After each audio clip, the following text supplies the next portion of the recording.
Hello, this is Tommy Lackey, and today I want to do an explanation video of my RSI charts. These charts are the basis for the triple play charts, which you see right here, which I post each day on StockTwits and Twitter, as well as many of the other posts I do on my blog at gtlackey.com. So we're going to take a look at this chart, see what's in each window, so you can have a better idea of what you're looking at in the future or going forward. So first, in the price window, we have the 9 simple moving average on close, as well as you see hiding in here the 45 exponential moving average on close.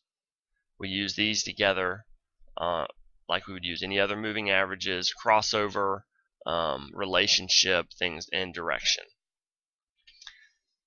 On this price chart, we also have 3 indicators, or basically a combination of indicators developed by Andrew Cardwell, who's really where I learned all my RSI work from, was Andrew.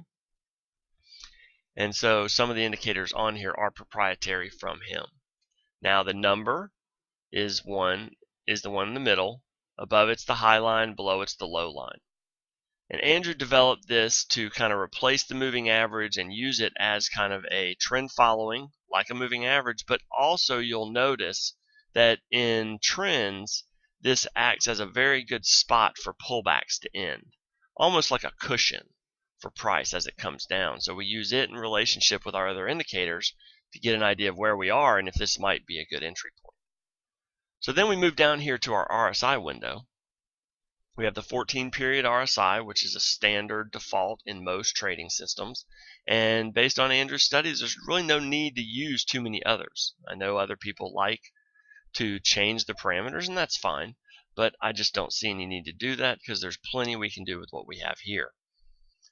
On this chart, we also have the 9 simple moving average of RSI, which many of you know that I have a post on my blog called the nitrous button that talks about this particular indicator moving over 60 and being a great acceleration indicator. And then the 45 exponential, which is just slower moving, gives us an idea of where we are in a longer trend. And these are on the RSI, not on price.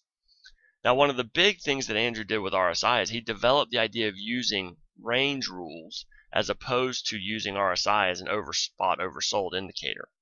Reason being is we've been in a great trend here, but as you can see, there's nowhere on this chart that RSI ever moved down here below 30, which is the typical oversold range. So we didn't get any entries on this chart. Doesn't make sense to me. So basically what Andrew did is he split RSI into 2 ranges. The 40 to 80 range is your bull range, and the 60 to 20 range is your bear range. And if RSI is oscillating within the 40 to 80 range, then you're in a bull trend and you're moving higher. And if it starts oscillating between the 60 and the 20 range, then chances are you're in a bear trend. Let's go back and look at that. Let's find a spot and see where that might have worked. We can go right back here to before this rally started in November of 2012, and you can see right here, RSI got peaked right here below 60, and then it came down here below 40. Well, as you can see right here, that's about where we topped. We had a short downtrend, and then it worked its way back above 60, and the market started working back up again. And we had our test here as it came down and held 40. Perfect. Now that was a short one. They will be longer, but we've been in such a strong trend, we haven't seen too many long bear markets, but they do happen, and this indicator works when they do. One thing to also notice in these ranges, though, is that you have some spikes here and there that we, of course, have to account for. And the reason I say that is we are dealing with the markets. There is no perfect. So sometimes I'll call these spikes. Sometimes we'll get evidence that it is actually turning. But it's obviously you have to have some flexibility when you're working with any indicator. Now down here at the bottom, to help us get an idea of when and where we are in the moves, Andrew developed another proprietary indicator called the CFG, which works with RSI. And if you use RSI as the trend following, then the CFG is almost your oscillator on RSI. And what I mean by that is, as you can see here, when we're in a strong trend, RSI is oscillating between 40 and 80, but you can see the CFG is getting down here closer to oversold as RSI gets closer to the 40 level. So we use the bottom indicator as our oscillator. Now I've got some other moving averages on this indicator and things like that, but we're not going to worry about those right now because that's more in-depth work into Andrew's. I talk a little bit about it on my RSI series on my blog, or you can go to Andrew if you really want to get the in-depth information. So that's pretty much what's on this chart. We have two other visuals. Up top we have the bands, the bull and bear range bands. Turns green when we're in a bull range and red when we're in a bear range.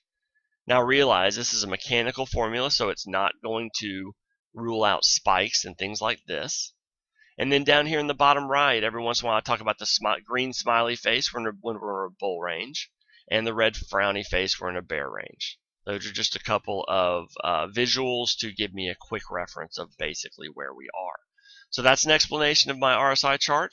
Hope that helps, and hopefully from now on when you take a look at the triple play charts each day, you can get a lot more out of them.